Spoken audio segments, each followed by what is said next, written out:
As we come to this, our last session in the apologetics series of the conference, we want to look particularly at specific examples of how to defend the faith, and I would like for you to turn in your Bibles then this morning to Acts the 17th chapter, where we will read an account of the Apostle Paul specifically defending the Christian faith in the presence of the Greek philosophers of his day.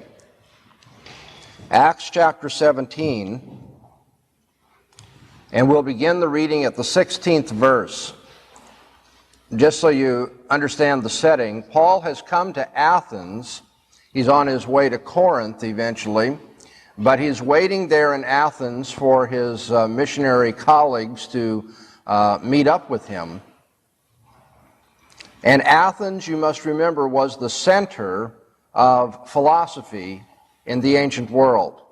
The Greek philosophers were well known around the world. Philosophy had its beginning, if you read any textbook in philosophy, there in Greece. And so now Paul is in the capital, the philosophical capital of the ancient world, and this is what we read. Now while Paul waited for them at Athens, his spirit was provoked within him as he beheld the city full of idols. So he reasoned in the synagogue with the Jews and the devout persons, and in the marketplace every day with them that met him. And certain also of the Epicurean and Stoic philosophers encountered him. And some said, "What would this babbler say?" Others, "He seemeth to be a setter forth of strange gods, because he preached Jesus and the resurrection." And they took hold of him and brought him unto the Areopagus, saying, "May we know what this new teaching is which is spoken by you? For you bring certain strange things to our ears. We would know, therefore, what these things mean." Now all the Athenians and the strangers sojourning there spent their time in nothing else but either to tell or to hear some new thing. And Paul stood in the midst of the Areopagus and said, "Ye men of Athens, in all things I perceive that you are very superstitious. For as I passed along and observed the objects of your worship, I found also an altar with this inscription, To an unknown God. What therefore you worship in ignorance, that I set forth unto you. The God that made the world and all things therein, he being Lord of heaven and earth, dwells not in temples made with hands, neither is he served by men's hands as though he needs anything, seeing he himself gives to all life and breath and all things.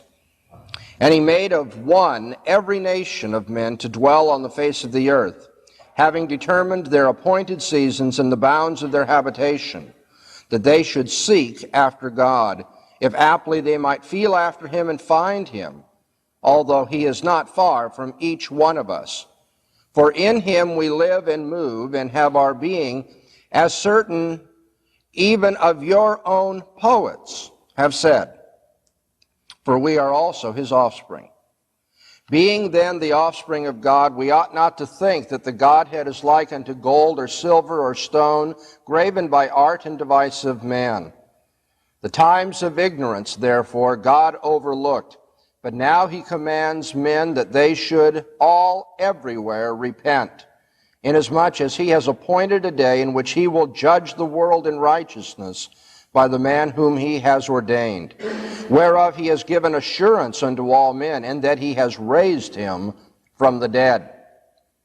Now when they heard of the resurrection of the dead, some mocked, but others said, "We will hear thee concerning this yet again." Thus Paul went out from among them. But certain men clave unto him and believed, among whom also was Dionysius the Areopagite, and a woman named Damaris, and others with them. And thus far the reading of God's Word. Here we have in the New Testament the most extensive and clear and explicit encounter between the mindset of God's people, the mindset that is given by God's Word, the mindset of the Christian, and the mindset of the world in its most sophisticated form, in its highest expression of philosophical technicality in Athens. We read that Paul was waiting for his colleagues, and while he was in Athens, he couldn't help but be provoked because he looked around and he saw idolatry everywhere. And as you go off to college, you'll be like the Apostle Paul in that respect.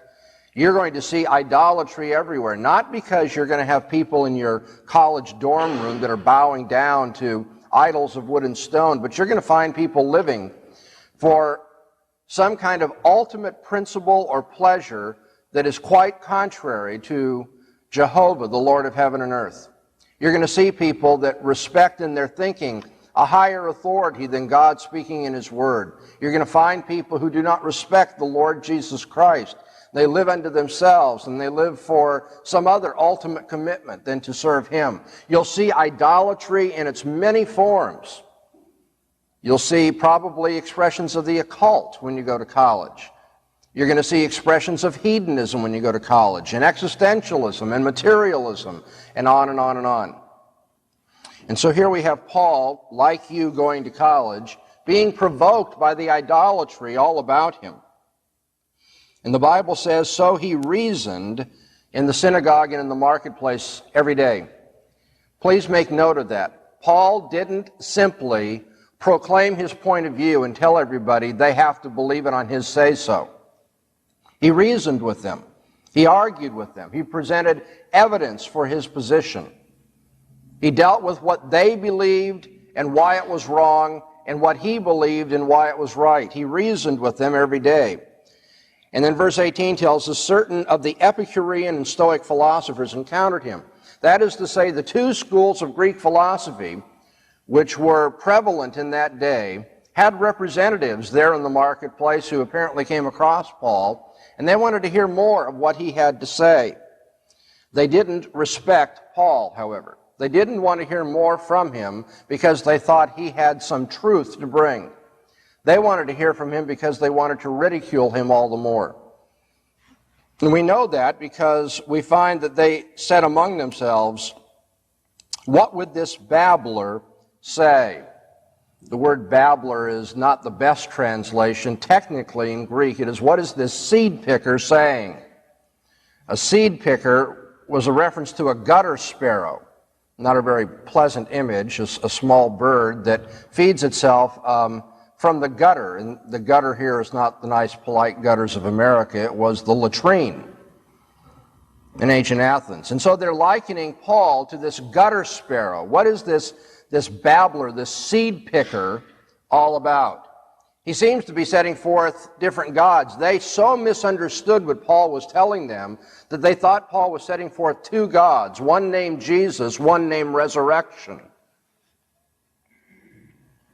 And so they took hold of him and brought him before the Areopagus. The Areopagus, which is the Greek version of Mars Hill, the hill of Ares or Mars, the Areopagus got its name from that hill where the council originally met.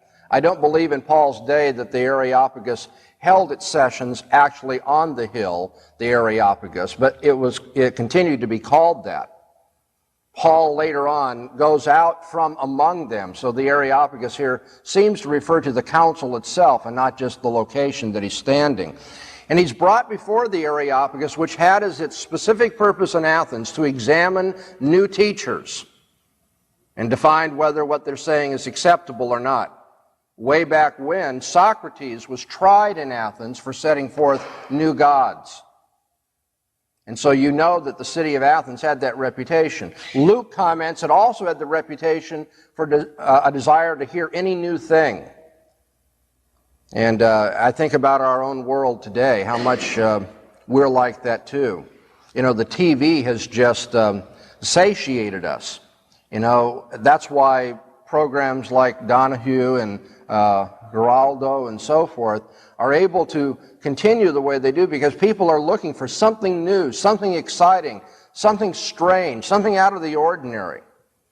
And so we're very much like the Athenians too. They always wanted to hear some new thing. So Paul, what an entertaining fellow, this seed picker. Let's set him before the council and see how well he does in defending this faith of his. And Paul stood in the midst of the Areopagus, and this is the way he defended his faith. He first of all pointed out that all men are religious by nature, and yet they have perverted that religion. He uses a word here that it's hard to translate in the English because you either say superstitious, which makes it sound like they don't have any kind of piety or devotion about them, or you say you're very religious, which makes it sound too good. The Greek word is really somewhere in between. What he's saying is you have a religious nature, but it really is kind of a silly, stupid is too strong, but it's a perverted religious nature. You are very superstitious men. And I know this because as I was passing along, I saw all these altars, and you even have an altar to an unknown God. Now, we know from archaeology and ancient history that the Athenians had a number of altars like this. Apparently, at one point, there was a plague in Athens, and one of the gurus of the day told people they should let sheep out on the Areopagus, and then where these sheep should sit down, they should put an altar to whatever god it may be that was going to heal them of the plague. So they were very superstitious, religious in a perverted, distorted, twisted way. And Paul says, I've seen even your altar to an unknown God. What therefore you in ignorance worship, I declare to you. Paul sets forth the idea that he is in a position to tell them about this God of whom they are really quite ignorant. They know that there's a God. They know they are answerable. They are very superstitious, religious in that sense, and yet they don't know what they're talking about. Paul doesn't come to them and say, well, you've made a pretty good beginning religiously. Let me see if I can take you a little bit further from where you have come. He says, rather, you are worshiping in ignorance, superstitiously, and I will declare this God unto you.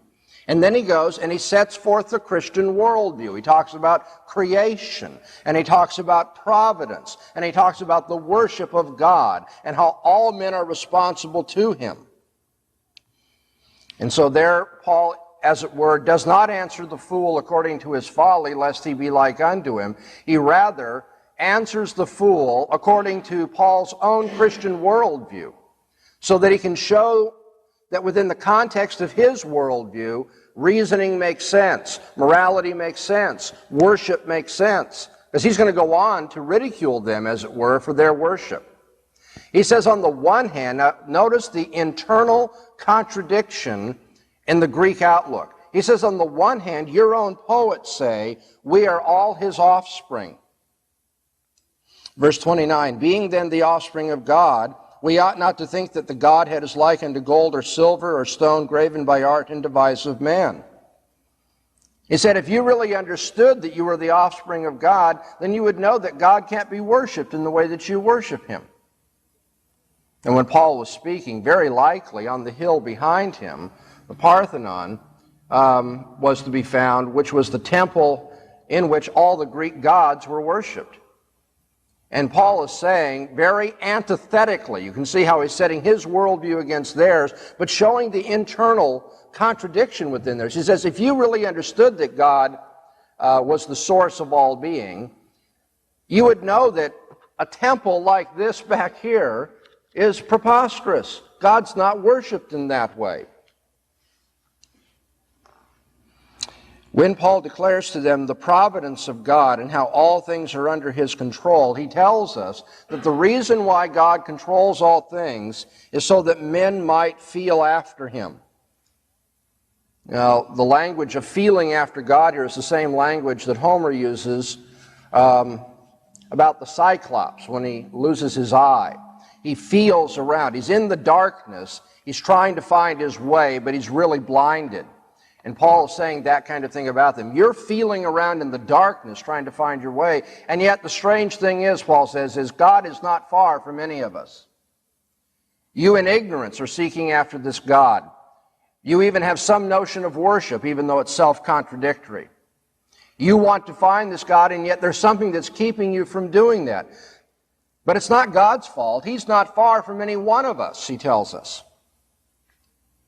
That they should seek God, if aptly they might feel after him and find him, though he is not far from each one of us, for in him we live and move and have our being. In fact, it's impossible for us to think about anything to think about reality or think about how we know things or how we should live our lives apart from this God, because all of human existence, you see, is part of God's plan and is made possible by God. We live in the very midst of God, as it were.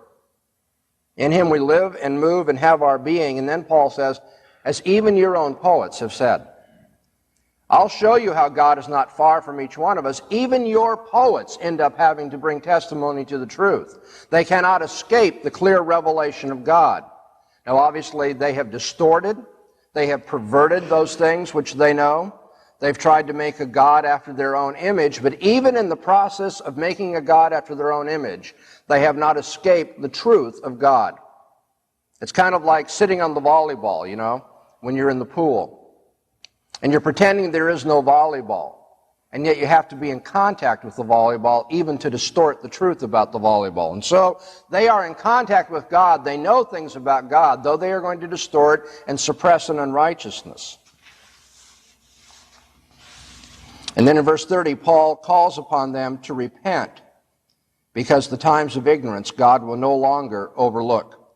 They should repent, knowing that God has appointed a day in which He will judge the world, and He's given evidence that that's going to happen because He raised Jesus from the dead. Paul calls on them to repent. The Greek word is metanoeo. It means to turn your mind around. They need to change their attitudes. They need to change their way of thinking. They need to be aware that they are answerable to God and that God has given evidence of that and that He sent His Son into this world and raised Him from the dead. So Paul sets forth his worldview against the Greek worldview. He does not say, you're perfectly all right as far as you've gone. Now let me see if I can add Jesus to your way of seeing things. He says that his worldview makes sense out of life, whereas theirs ends up in superstition, ignorance, self-contradiction, and judgment. Now, at the end of the encounter, we read that when they heard of the resurrection of the dead, some mocked. Remember, that's where we came into the story? The Epicurean and Stoic philosophers had heard Paul declare Jesus in the resurrection, and they laughed at him then. He gives his worldview apologetic, and he gets to the resurrection as part of his outlook on life and history, and they laugh at him once again.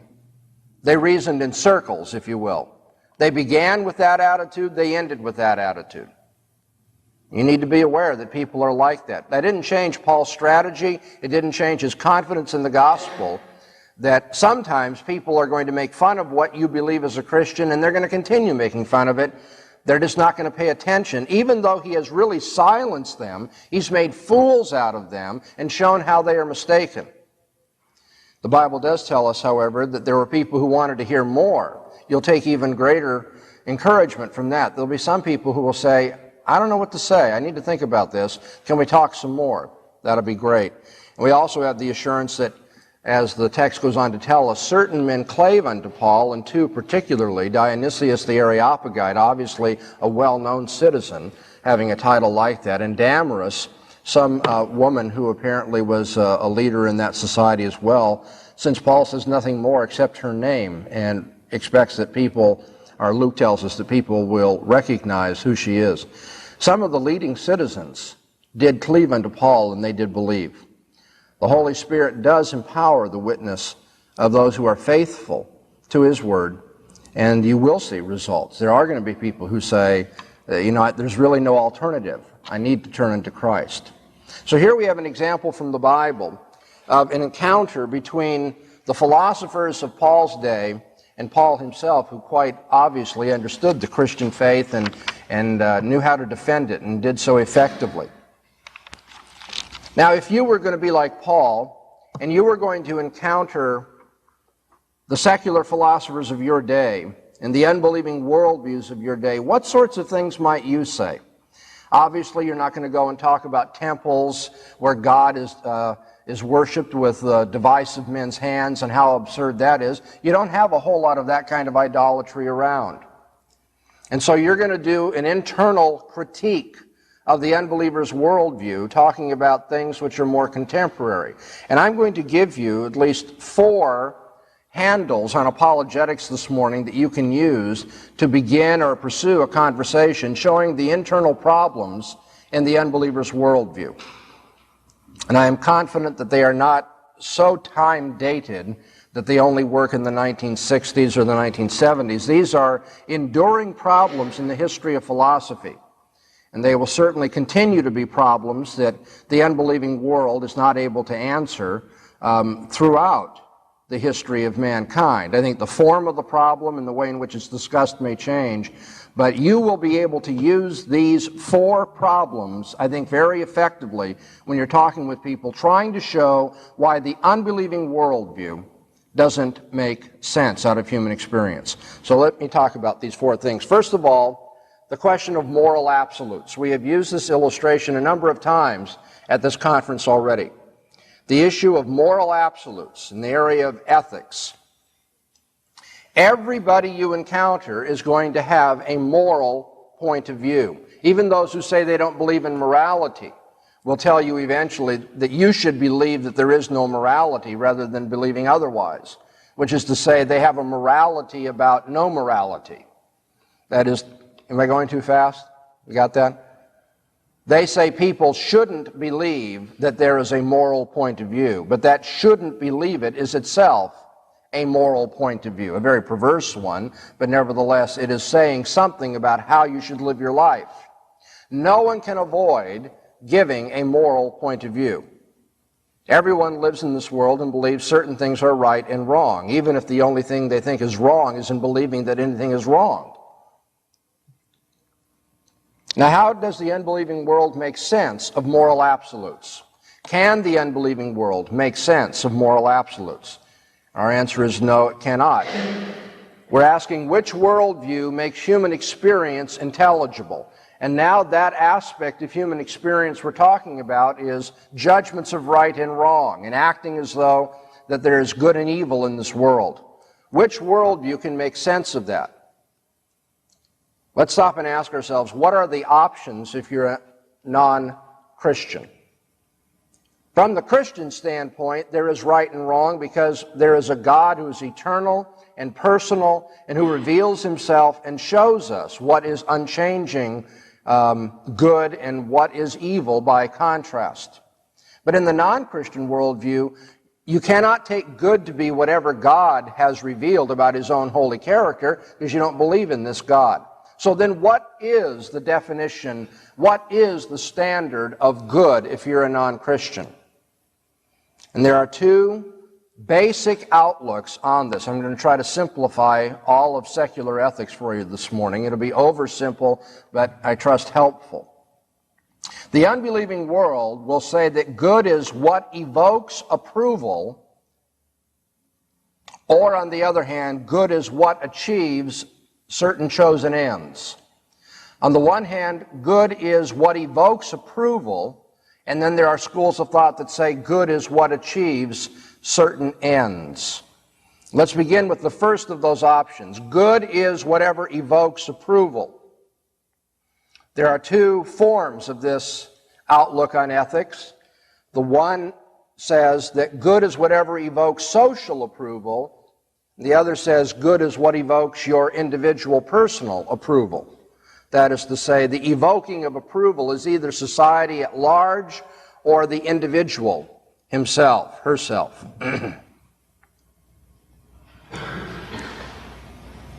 The difficulty with this point of view, obviously, is that it makes a sentence, well, let's take the view that good is what evokes social approval.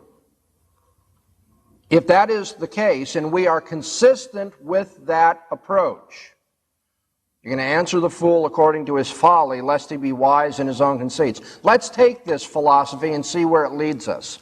If that is the case, then a sentence such as, the entire society willingly went along with the evil of oppressing the Jews. Now that sentence seems to make perfectly good sense. But if good is defined by what evokes approval, then it would be by definition impossible to criticize a society for what it does. But even unbelievers criticize societies for what they do. They believe that societies are humane or inhumane. They believe that societies are too warlike. They believe sometimes that societies are too uptight about sexual ethics. They make evaluations of societies as a whole, and those evaluations would be meaningless if good is whatever evokes approval by the society at large. Moreover, we ordinarily think of things evoking approval or disapproval, if you want to look at the negative side of ethics. We ordinarily think of things evoking approval because they are good. We don't think of the evoking approval as constituting their goodness. You understand the difference? If you ask, well, why did that evoke society's approval? Or why did that evoke society's disapproval? We tend to think that good and evil are attributes of the things, events, activities, attitudes in themselves, and not simply another way of speaking of evoking approval. The unbelieving world cannot even understand the logic and the language of ethical discourse. You're going to take what anyone is going to be talking about in human experience, their moral judgments, and show that their own theory of ethics is meaningless. The very things they say are meaningless given their philosophy of ethics. The idea that good is what evokes social approval is found also in the view that good and evil are just intuited by people. We can't argue about it. It's just something that you intuit. You have this feeling about it. And if that, of course, is what the unbeliever means by good, then there is no rational discussion of ethics left and no way to resolve differences of opinion. In fact, there's no way to even say that a person's intuition about what is good is itself good, because then you would have to intuit that your intuition is right, which is to say you would have to intuit that your intuition about your intuition is right, which is another way of saying you'd have to intuit that your intuition about your intuition about your intuition is right. And do you see where I'm going? Intuitionism leads to an infinite regress. There is no explanation here of good and evil, and there's no rational way of resolving disagreements between different societies. We would have absolutely no right to criticize another culture for, say, expecting that the widow of a man will throw herself on his funeral pyre and burn to death, and force her to do so if she refuses to do it willingly. There are societies that have practiced that.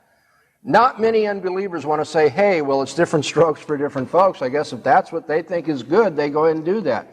We tend to say that's horrible and they should be changed. We tend to think that cannibalism ought to be changed. That child abuse cannot be made acceptable just because it's widespread in a culture. We don't think that genocide is acceptable just because Hitler's Germany put up with it. And so the unbeliever can't live with that particular theory. Now, the idea that good evokes individual approval rather than social approval ends up in what is now called the emotivist theory of ethics. That when we talk about ethical terms like good and evil, we're just giving expression to our emotions. We're not really rationally describing anything. In which case, it would never be when someone says helping orphans is good. When Bill says that, he would not be saying the same thing as Ted when Ted says that. If Ted says helping orphans is good, what he's saying there is Ted likes helping orphans. When Bill says helping orphans is good, that translates Bill likes helping orphans. And so they're not even saying the same thing when they say helping orphans is good. Good is not an objective or public quality. It's just a subjective expression of your emotion, which then makes ethics impossible and completely subjectivistic.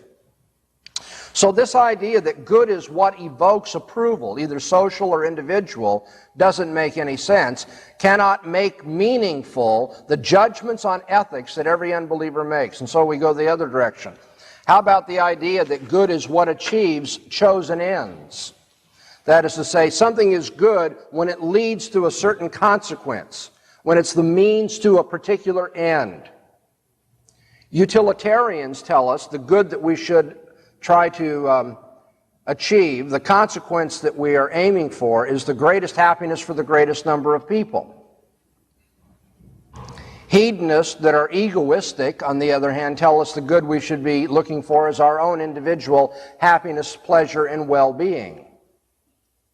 But now, either way, if good is what is conducive to the end that you have chosen, the question has now just been transferred from the means to the end that the means is supposed to be unto. That is to say, when the unbeliever says, I mean by good that which achieves social happiness or individual well-being, the next question is, well, why is the greatest happiness of the greatest number good? And you can't say because that achieves a certain end. If you define good in a consequentialist, or what is called a teleological fashion, if good is that which is conducive to a certain end, that already assumes that the end is itself good. And now we're right back into the thick of it. How do you know that that is good? And the unbelieving world doesn't have an answer for that. It's like, well, everyone's just supposed to take for granted that your individual well-being is good. You're just to take for granted that the happiness of your society is good. But even then we have to ask, in saying this, what do we mean by the word good? The unbeliever knows in his heart of hearts, in her heart of hearts, that good has to do with matching God's attitude toward things. Evil is that which goes contrary to God's feelings about certain things and against His character. And they use good, the language of goodness and evil, in that absolutistic way, and then they try to find some theory to cover it up. As Paul says, I find that you are very superstitious. You have all of this evidence of ethics around you in your society, and yet you can't make any sense of ethics, given your worldview. And so this God that you worship in ignorance, this absolute standard of goodness that you know is there but you cannot understand given your worldview, I can declare unto you. So there's one line that you can take, and I think everybody can understand this. Usually the discussion of moral right and wrong is not all that philosophically technical or difficult for people. Let's up the ante a bit here, though. Secondly, you can talk to people about the uniformity of nature, which is to say, the very possibility of doing science. You have to put on your thinking caps now. If we're going to talk about the uniformity of nature and the possibility of science, you have to stop and ask, why is this relevant to science? What does science study? When all said and done, science studies predictability in human experience. When you do experiments in the chemistry lab or the physics lab, when you study engineering and how to build bridges and so forth, you are studying those things which, if you were to believe them, would enable you to control the world and control your experience better. If you knew the properties of quinine and how it acts on the human body, then you could predict that using quinine would relieve the symptoms of malaria. If you understood, your experiments in the medical lab, then you would find out something about the serum used to cure or prevent polio. The whole idea of science is we learn things about our past experience so that that knowledge will help us control our experience in the future. It's not just scientists who think that way. Every individual does so as well. You know how to ride a bike. You know how to drive a car. You don't learn that new every day. You take what you've learned in the past and you assume that that is usable in the future. That is to say that future experience will be like past experience. Now, there would be no science, there would be no university for that matter, if we couldn't count on the future being like the past, if we couldn't count on the uniformity of nature. Everyone assumes the uniformity of nature. And now the question you want to raise is, which worldview makes human experience, that is the expectation that the future will be like the past, that there's a causal connection in this world that you can rely on to make predictions and to plan your life and do things, which worldview makes that human experience intelligible? Now everyone assumes this, but no one's worldview can account for it apart from the Christian. You see, we have no experience of the future. We have no observation of the future. An unbeliever says we only know things based on our observations and experience. And then you're going to point out, well, then of course you haven't observed the future, have you? You have no experience of what is not yet. Now, since you believe everything you know is based on observation, and even you admit you have not observed the future, then anything you say about past experience, we've seen this in the laboratory 1,000 times. People have known this for thousands of years. You'll hear things like this. No matter what they say about the past, eventually, you're going to point out, is logically irrelevant to what's in the future. The fact that you have some observation, some experience, all these lab reports about the past still provides no relevant information about the way things will be in the future. It does not provide you any basis for expecting the future to be like the past, apart from a doctrine about the nature of reality that tells you that events and effects are controlled in a uniform way. Apart from, say, knowing a God who assures us that He will keep things regular in this universe and that our experience is predictable, therefore. Apart from a doctrine like that, they couldn't have any rational basis for assuming the future would be like the past. And yet all of science assumes this. And then when you bring up the question, it's like they don't even want to think about that. It's so difficult, and it's so taken for granted that they almost want to make fun of you for raising the question. But you have to remember, being made fun of for raising a question doesn't mean the question is a bad question. Often enough, it means you finally touched a nerve, and they don't want to admit that you've touched a nerve. Now, someone as sophisticated as Bertrand Russell, about whom you read in preparation for today's class, someone like Bertrand Russell has admitted in print and with a great deal of sophistication in the explanation that we just have to admit that the principle of induction, that is to say, the idea that we can take past experiences and project them into the future, that we can know and control the future to some degree by our knowledge of the past, has no foundation in observation, has no scientific foundation. So you can talk about moral absolutes with an unbeliever. You can talk about the very possibility of science and the uniformity of the world that would be required to do scientific work at all. Now I'm going to bump this up again. Let's raise the ante. I'm forcing you to think hard.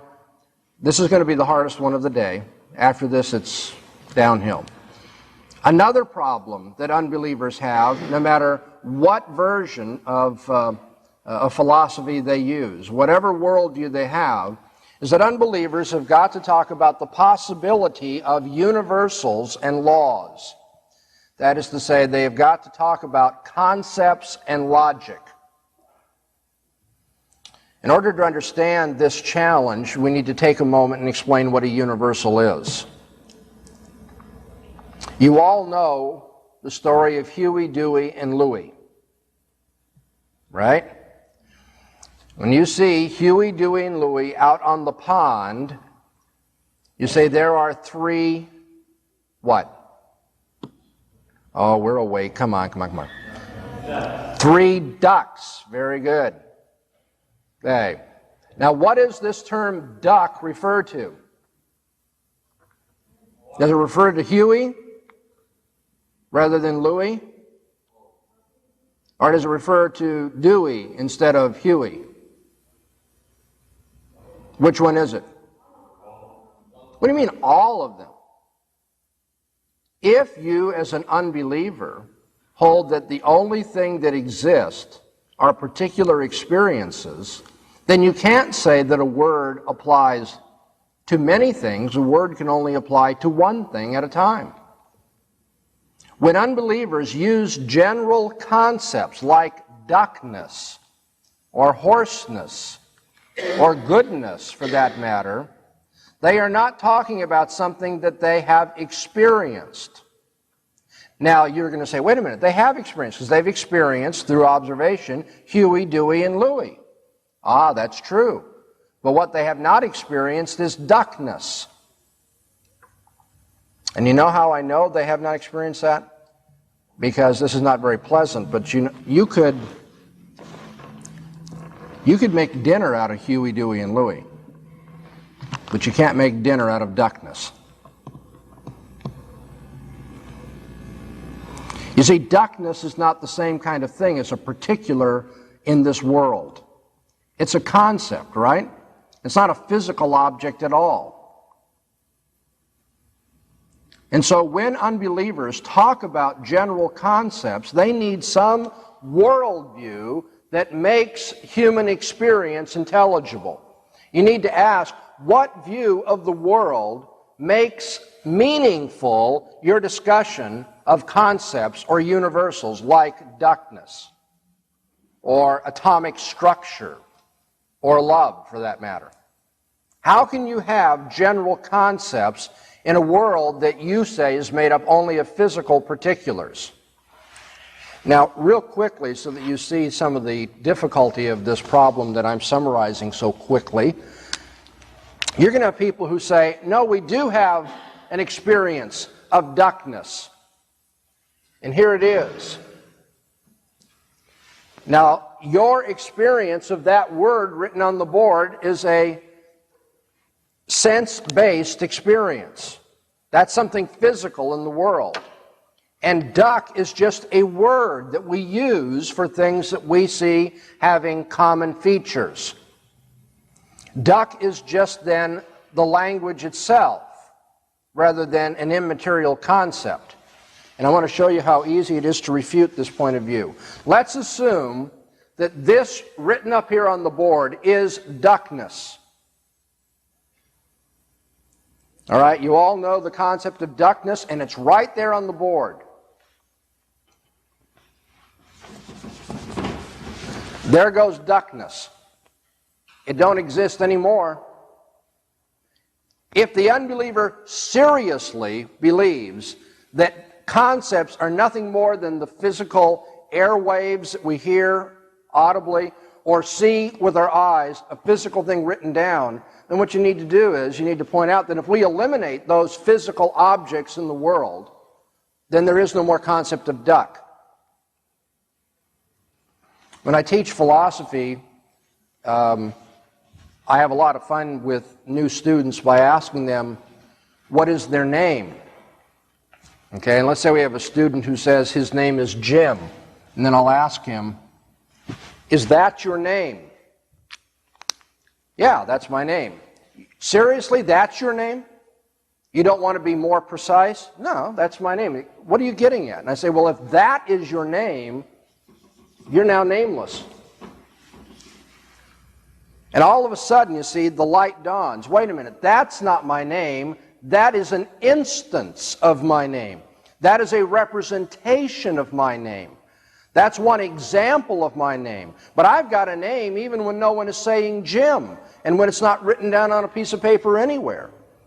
If we destroyed every piece of paper that had the name Jim, even his birth certificate, he'd still be Jim, wouldn't he? And so there is a concept of Jimness, if you will. There is a name that goes beyond anything in the physical world and anything in experience that can be observed in a sense-based fashion.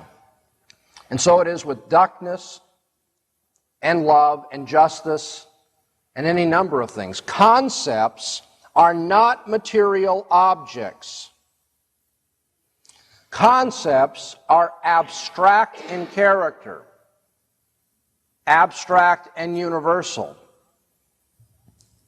But you see, the problem is, in a materialistic philosophy, where everything that exists must be material, there can't be anything that is abstract and universal, because everything must be particular and physical. Which is to say, the unbeliever can't even make sense of his talking and his reasoning. Now, you know what unbelievers do? Then they try to come up with more sophisticated theories which are behavioristic in nature. What they want to say is, well, words are understood in terms of stimulus-response mechanisms. And I cannot, in the short time we have this morning, go into much of that. But the critique that I've given you works with behaviorism as it does with any other school of philosophy. Is it the case that a name is nothing more than a sophisticated way of speaking of a response to a certain kind of stimulus? Do we really want to say then that the concept of duck no longer exists when there isn't any conditioned response stimulus out there? Let's talk about something a little more abstract even than duckness and names. Let's talk about the laws of logic. The laws of logic are meant to regulate human reasoning, the way in which we draw conclusions from premises. Now, if you maintain that there's nothing that exists except the material world, the physical world about us, then what are laws of logic? Unbelievers want to appeal to them. You'll hear them tell you you're being illogical, or you need to take a course in logic, or you need to reason more logically. And you have every right to say, what are you referring to? Now, in my worldview, it makes sense to call on people to be logical, because in so doing, they imitate the very nature of God. They think the way God thinks. They are consistent. God doesn't lie. He is true to himself. God is logical. And I need to think in a way that reflects the character of God. So it makes sense for the Christian to call on people to be logical. What sense does it make for the unbeliever to call on people to be logical? What are the laws of logic? I've had people tell me, well, they're just, the way your brain thinks. You say, wait a minute. The laws of logic are the way that the human brain thinks. Well, if the laws of logic are the way the human brain thinks, then we don't need laws of logic to correct the way the human brain thinks, do we? Obviously, the laws of logic are not simply a description of the function of the brain, or it wouldn't make any sense to take courses in logic, so you can learn to think more logically. You can only think the way the human brain thinks, after all. No. What I mean is the laws of logic don't simply describe the way the human brain thinks, but the laws of logic are what the human brain thinks about the way the human brain should think. That is to say, the laws of logic are what are going on right now in the electrical synapse and the biological and physical relations inside the gray tissue up here in my cranium. The laws of logic are what I'm thinking about, and by thinking I mean all that electrical stuff going on and chemical stuff going on up in my head. But if those are the laws of logic, then obviously the laws of logic are different for you than they are for me. And why is that? Because the gray matter in your cranium is not the gray matter in my cranium. And if the laws of logic are just what's going on in the gray matter, even thinking about what should go on in the gray matter, then obviously there's nothing common and public and objective about the laws of logic. The unbeliever wants, I know that this is difficult. I told you this is the hardest it's going to get, so stick with me 2 more minutes and the pain will be gone. The laws of logic are crucial to any kind of rational thinking. Education would not make sense. Debating would not make sense unless people were committed, in some sense, to common laws of reasoning as to what controls good and bad conclusions, reliable and unreliable conclusions, and patterns of inference that will lead to the truth. Everyone needs laws of logic in terms of education, debate, argumentation, what have you. And yet the unbelieving worldview cannot make the laws of logic intelligible. Here again, the unbeliever shows that he or she knows God, knows that God is an intelligent, personal, reliable, consistent, faithful being, and that they must be like that. They must think logically and consistently, but they don't want to acknowledge God, so they suppress the truth and unrighteousness and come up with some phony theory to explain the laws of logic. Okay, I said there'd be 4 illustrations I gave you this morning. We've talked about moral absolutes. You are able to talk to the unbeliever about the basis of morality. We've talked, secondly, about the uniformity of nature. You are able to talk to the unbeliever about the possibility of any science. We've talked about the possibility of universals and laws. You are able to talk to the unbeliever about concepts and logic, and to say, how does your worldview make any of that even sensible? And then fourthly, and real briefly, let's talk about personal freedom and dignity. Unbelievers have certain assumptions about human nature. And those assumptions about human nature lead them to say that human beings are different from the animal world, even if they believe in evolution. And therefore, our thinking is in a classification different from what other biological organisms are doing. And the treatment of human beings needs to recognize their dignity in a way that we don't with other things. Here's a real obvious illustration of that. Do you see anything in the animal world that is likened to a funeral? Do animals have rituals for burying their dead? No. Now, if the unbeliever says we're nothing more than advanced animals, it would make perfectly good sense to ask, why do we have funerals? Even unbelievers have funerals. In fact, it's some of the grossest display of social hypocrisy in the world you've ever seen on the evening news when some well-known actor or actress dies. And everyone, I mean, it's almost the end of the world. We're going to miss this person. It's so... Well, I know what it is to lose a loved one, and I understand the grief of a funeral. I don't understand this public display and all this hoopla and so forth. If all we are, of course, is the front end of evolutionary change, if we're nothing more but advanced animals, why do we have funerals? Why do we, in some sense, express the dignity of human nature and man in that way? Now, I'll tell you why. Because in our heart of hearts, we know that man is different. That man's made in the image of God, and something very tragic has taken place when a human dies. We don't have funerals when a cockroach dies. We don't, well, some people do. I mean, people have funerals for their dogs. Isn't that something? What are we doing when we have a funeral for a dog, however?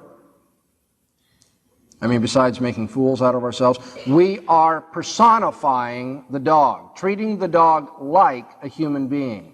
And so this is not an exception to the rule I've given you, it's the exception that proves the rule. The only reason a person buries their dog and doesn't bury their cockroach is because they think of their dog as more personal, more like them. My dog was a friend to me, the cockroach wasn't, which is to say I treated my dog or thought of my dog like a human being to some extent. Human dignity is something which the unbelieving world cannot explain. The very fact that we have law courts, as bad as they work sometimes, nevertheless, the very fact that we have law courts shows that we believe, in some extent, in human dignity. We believe that a person needs to be convicted of something before you can fine him, imprison him, or take away his life.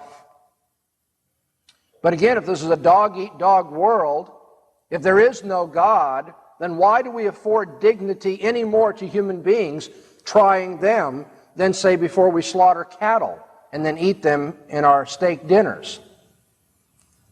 The unbelieving world can talk, and you're going to hear more of this as you go to college in your generation.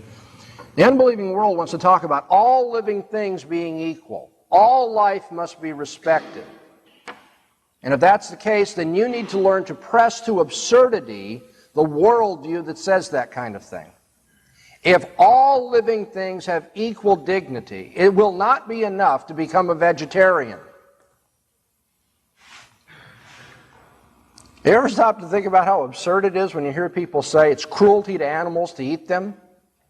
Hey, I'm going to start a carrot liberation organization. That's cruelty to carrots to eat them too. Oh, in fact, if you want to push hard enough, it's cruelty for you to be breathing, because even though you're not conscious of it, you're killing microbes right now as you breathe. Yeah, so stop breathing. Live up to your worldview. Die. Respect all living things by dying. There's the internal contradiction, the absurdity of the unbeliever's worldview. What I'm getting at here is that a naturalistic, non-Christian worldview cannot account for the personal freedom of our thinking and the personal dignity that we afford in treating one another. Let me talk about freedom in our thinking. If naturalism is true, that is, that all that exists is the natural order, and there isn't anything that goes beyond man's experience in time. If naturalism is true, then the naturalist has no reason to believe his naturalism. You write that down and I'll explain why it's true. If naturalism is true, the naturalist has no reason to believe it. Has no reason to believe it. Because you see, naturalism says all of our thinking is just electrical, chemical responses. All of our thinking is subject to the laws of chemistry and physics, which is to say all of our thinking is determined by the factors in the physical world or in the physical brain, in the environment around us. All of our thinking is, in principle, predictable then, because it's just following the laws of nature. Usually, more sophisticatedly put, the laws of physics and biology and chemistry and so forth. But the point is, human thinking is just the species of the physical world and its operation. Human thinking is just, it's on the same order, but not the same level of sophistication as weeds growing. And so if naturalism is true, then the person who's propounding it is propounding it why? Because his or her brain has required them by the laws of physics and chemistry and biology to say this sort of thing. It's not as though they have the freedom and self-awareness to think about different theories, evaluate evidence, and make a choice as to which is right or wrong. They just have to say whatever they have to say. And that's why the irony is that a naturalist would promote naturalism and try to tell people it's true. You should believe that and not supernaturalism. The answer is, if naturalism is true, so that your brain is just working on the laws of physics, then you have no reason to believe naturalism is true. It's just the laws of physics requiring you to say that. Which is just to say, if naturalism is true, there's no reason to say that naturalism is true. You're just forced to say that, just like I'm forced by the laws of physics to say the opposite. Unbelievers cannot even account for why we argue with each other then, can they? On their assumptions, there's no argument because there's no freedom to choose the truth over against error. There's just the laws of physics governing my brain to say and do whatever it does. All right, there's been a lot of material here, but I wanted to make sure that I didn't leave before you had some idea of how you can engage in a worldview critique of the unbeliever. You do not have to have read everything in philosophy, but I would recommend that you do some study in philosophy. You might do well to do it under a Christian instructor. I'd be happy to help you study philosophy through our study center, for instance.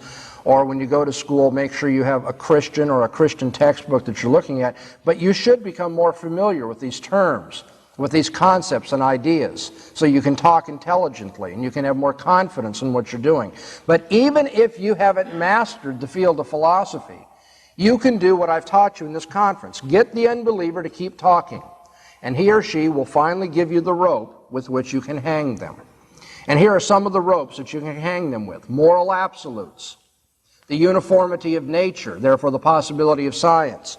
The possibility of universals and laws, therefore logic and rationality.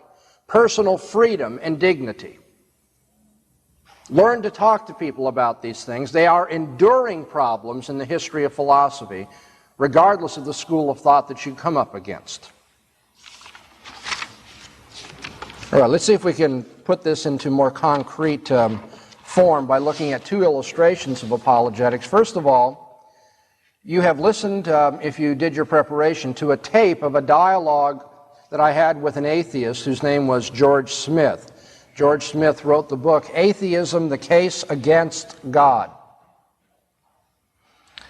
And I've written down just a few things that I'd like to comment on about that tape, and if we have time this morning, I'll let you ask any questions you might have, and if we don't have time, see me after class. But I hope that you picked up on a few of these salient points in the discussion or dialogue or debate with him. First of all, the importance of definitions. If you listen to the tape, you'll hear George Smith. By the way, he does the same thing that Gordon Stein did that I debated at the University of California a few years ago. He wants to define atheism in a particularly narrow way. And you'll hear me give some resistance to that. Well, if you want to use your term that way, I'll try to use that. But you have to understand that if you define atheism in this fashion, in a sense you're begging the question. The title of George Smith's book is Atheism, the Case Against God. And then he comes on the radio program with me, and he says, well, an atheist is somebody who doesn't believe that the evidence in favor of God is compelling. Whoa. Those are really quite different things, aren't they? When the atheist says, I have a case against God, what he's saying is, I have an argument, I have evidence that shows that, or leads to the conclusion that there is no God. And then he shows up for the debate and he goes, well, what I mean by that is, you haven't convinced me that there's a God. So if he's allowed to define atheism in that way, then of course he has shifted the burden of proof, hasn't he? Now he doesn't have to give a case against God. All he has to do is sit back and say, well, I'm not convinced, I'm not convinced, I'm not convinced. You haven't come up with the right argument yet. Okay, the importance of definitions. If I had another week with you, we would probably spend 2 or 3 hours just on this, and I've taken 2 or 3 minutes. I haven't done it justice. You must watch the way the unbeliever defines his or her terms. Much of a debate, much of an argument is determined by the way you lay it out, the way you set up the question, the way you conceptualize things. If atheism is rational and all that means is they haven't been convinced by the theist, then it looks like atheism can win the argument with very little work at all. But if atheism means somebody who has evidence against the existence of God, then they're going to have to do a lot more than simply try to refute the arguments we bring up. They're going to have their own evidence. They're going to have their own reasons to show that there is no God. The second thing I would have you catch onto in that discussion with George Smith is this whole notion of the relationship of faith and reason. One of the reasons that George Smith had a hard time dealing with the worldview that I was giving to him is because he had assumed all along, in fact, you find it in his book on atheism, he had assumed that faith is believing something without reason. As he puts it in his book, faith just fills in the gaps where reason falls short. Where reason can't show something, then we say we believe it on faith. And you are going to hear this over, to the point that you'll get tired of it if you're paying attention. This notion that faith and reason stand over against each other. And it doesn't help that traditional Roman Catholic apologetics assumes the same thing. Reason is one kind of thing, and faith goes beyond reason. The notion here is that everyone uses their intellectual power, their reasoning ability, and with that we can assume we can find out certain truths about human life in the universe and even that there is a God. And then we go beyond that and put faith on the foundation that reason has laid. So that faith, you see, is what goes beyond reason. So even the Roman Catholic Church teaches that. We have many evangelicals who teach that reason lays the foundation and faith is what goes beyond it and is placed on the foundation of reason. Well, I suggested to George Smith that is a Thomistic, which is to say a perspective following Thomas Aquinas, medieval theologian. But in the history of the Christian church, there's a completely different tradition on this matter, which is the Augustinian tradition. It goes back to Augustine in the early days of the Christian church. And in the Augustinian tradition, faith is not that which goes on the foundation of reason, and therefore is of a different order and goes beyond it. Faith itself is the foundation for all reasoning. Whoa! Boy, that changes things, doesn't it? What I wanted to suggest to him is that if you don't have faith in God, you can't reason at all. That one believes in order to understand. One doesn't first rationally understand and then says, well, now I can take the leap of faith beyond that. But rather, without this faith in God, all reasoning would fail. In principle, all reasoning would fail without that faith in God. It makes no sense. There is no worldview. There's no view of reality, knowledge, and ethics that can make sense of reasoning. And in the tape, you could hear that. I mean, he really had no answer to that. He didn't know what to do with that. And so what he said is, no, well, that can't be true because I reason and I don't have faith. And the smiles on your faces indicate that you are intelligent enough to see that he had walked right into my parlor, hadn't he? Thank you for taking the bait.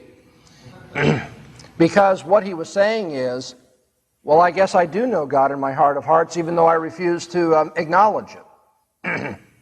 Because my challenge is, pardon me, you cannot account for your reasoning on your worldview, your atheistic worldview. And if he says, oh, but I reason anyway, and I say, exactly, because you know the God that I'm testifying to.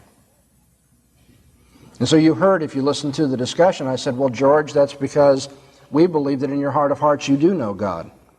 And that's why he's unhappy with you, because you don't give him the glory, and you don't openly profess him. You use what God has taught you about the world, what you know through God's revelation. You act like you're a believer, and then you turn right around and you won't profess it with your mouth. What you know in your heart, you won't say with your mouth, and that's why you're in trouble with God. That's why you're guilty before God. I hope you all caught that. And I mean, when he said, well, you've got to be wrong because I reason and I'm not a believer, what he had really done is he had just pushed right to the conclusion that I wanted all along. What did we call that yesterday? We called that self-deception. When somebody believes something and yet convinces themselves that they do not believe it. Self-deception is one of the most common things we see in the world. It's a sad thing. I wrote my doctoral dissertation on self-deception because I thought it was so important for Christian apologetics. Let me just give you an example that I used there in the doctoral dissertation. You have a mother who loves her child. Maybe she is a widow. She doesn't have anybody else in her world, no other significant other except this child. And yet her child is really a bad child. He abuses the other children on the playground, steals their lunch money, is just basically a bully. But this mother has got to think of her child as being angelic. Because if she doesn't have an angelic child, if she has really a demonic child, if she has some really monster of a child, then what is she as a mother? And so for the sake of her own well-being and dignity, she must convince herself that her child is really good. But then, you see, there's mounting evidence that her child is not good. Always in the principal's office, always being disciplined at school, expelled from school. It's always, any number of people saw your little Johnny beat up these children and take their lunch money. But she's got to believe, no, they've got it in for Johnny. They're following a vendetta against Johnny. So she takes Johnny out of school and puts him in another school, transfers. She moves to another neighborhood so she doesn't have to hear these stories about Johnny anymore. And she acts like Johnny is an angel. She tells her neighbors what a wonderful child she has. She thinks about him that way. She trusts him around her pocketbook. And any number of other evidences that she wants to believe with all her heart that he's a good kid. But the evidence keeps mounting. And now in the new school, she's finding that he's in trouble. He's in the principal's office, being disciplined, being expelled from school. She goes down there and she says, "You have it in for Johnny." Everyone tries to counsel her. "We don't have it in for Johnny. He's a brat. He's a bully. You're going to have to do something with this kid." "No, no, no, no. You've probably heard from the other school district." She moves to another neighborhood, puts Johnny in another school. The thing happens again and again. Now, what are we going to say eventually about this poor woman? Does she believe that Johnny is a good kid? No. Her very behavior and the way she deals with the evidence against Johnny shows she doesn't believe he's a good kid. Has she convinced herself that he is a good kid?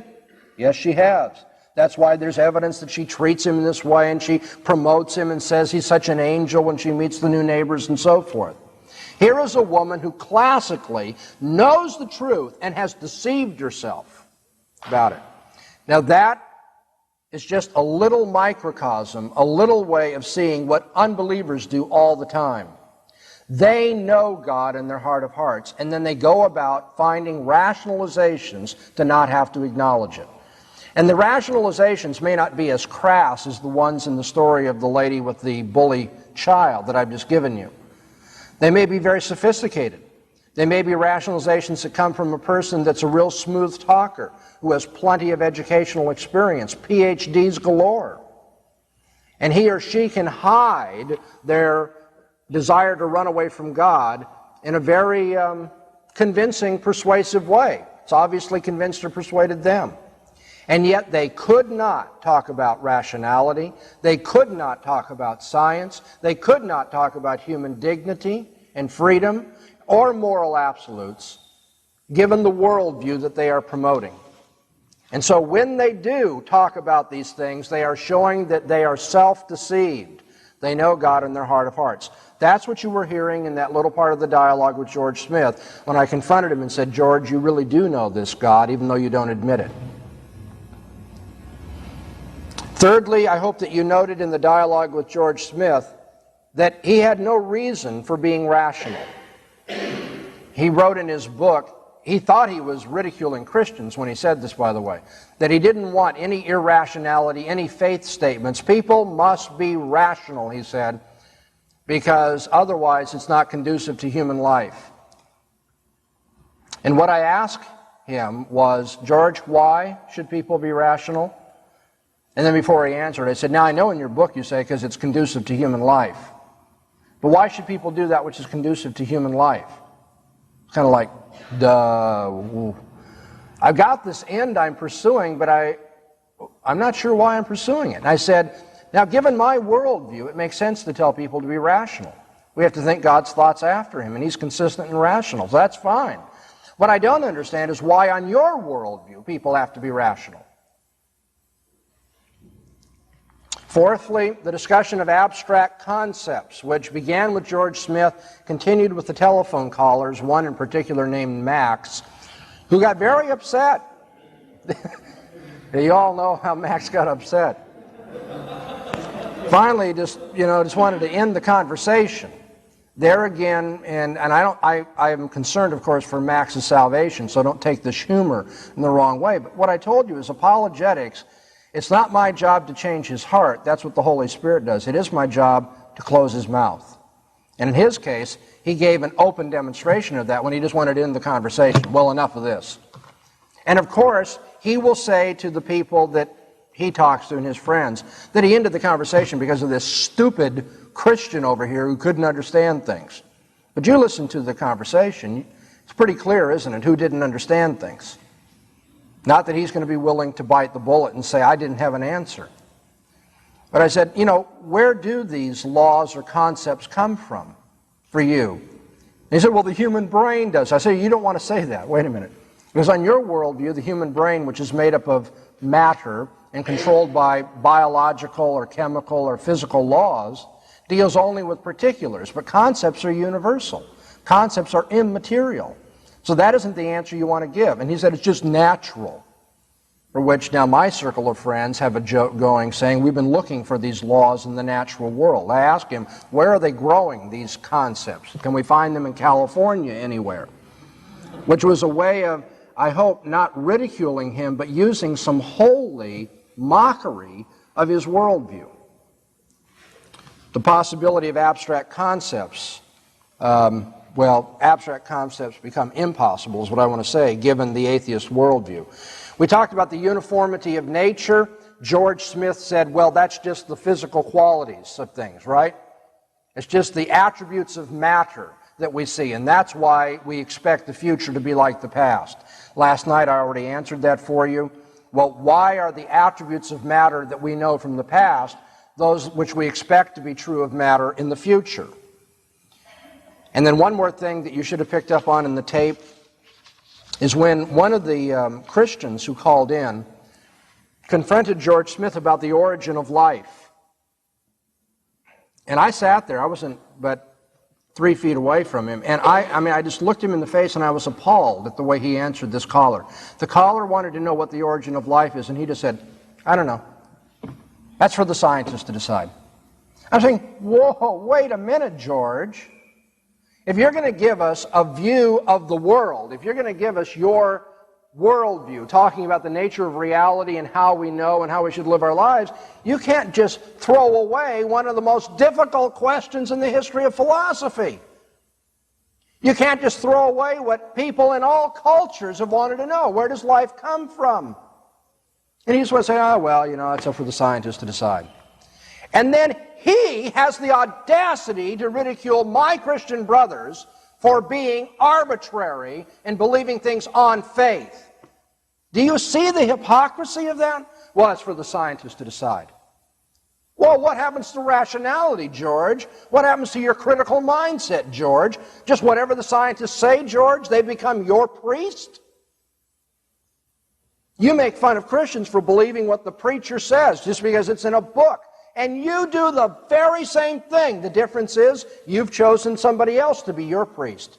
Oh, whatever the scientists say. And who knows where life comes from? And I hope you picked up on the fact that I pushed the question further. I said, well, this is one of the problems we Christians have with you atheists. You believe the most remarkable things on faith.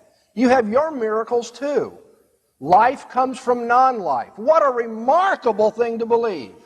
Intelligence comes from non-intelligence. What a remarkable leap of faith. Morality comes from non-morality. How do you do it, George? And here you're making fun of others for having faith. You do an internal critique of the fool's worldview. Answer the fool according to his folly, lest he be wise in his own conceits. But then don't answer the fool according to his folly. You set forth your own worldview as the only one where those things that you're talking about in human experience, laws of logic, the findings of science, the absolutes of morality, the freedom and dignity of human beings, those things that you're talking about make sense within your worldview and don't make any sense within the unbelievers. So this is what we mean by an antithetical or presuppositional approach to defending the faith. Now we need to quickly look at our last illustration, and that's the article that I've written on Bertrand Russell's little piece, Why I Am Not a Christian. This will be appearing soon in American Vision's The Biblical Worldview, and you have an advanced copy of it here for the sake of our discussion, an illustration of what I've been trying to teach you.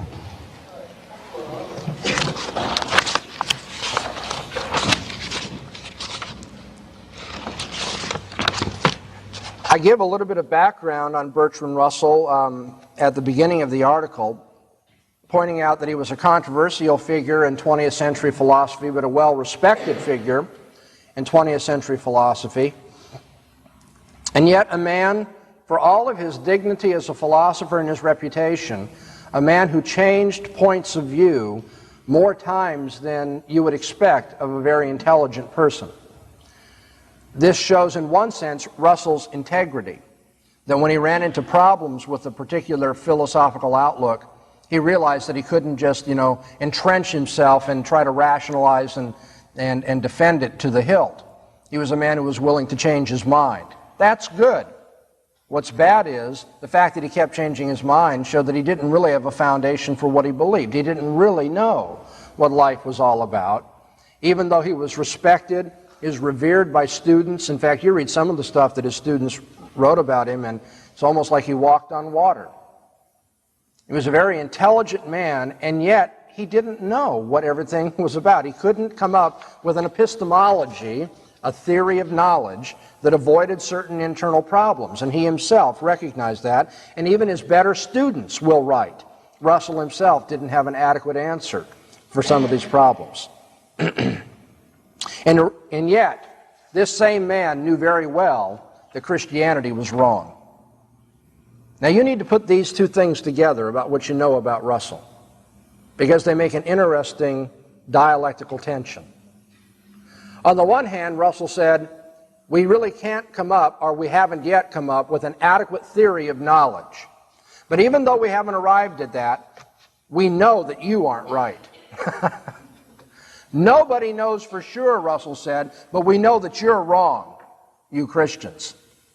So you can't have it both ways, can you?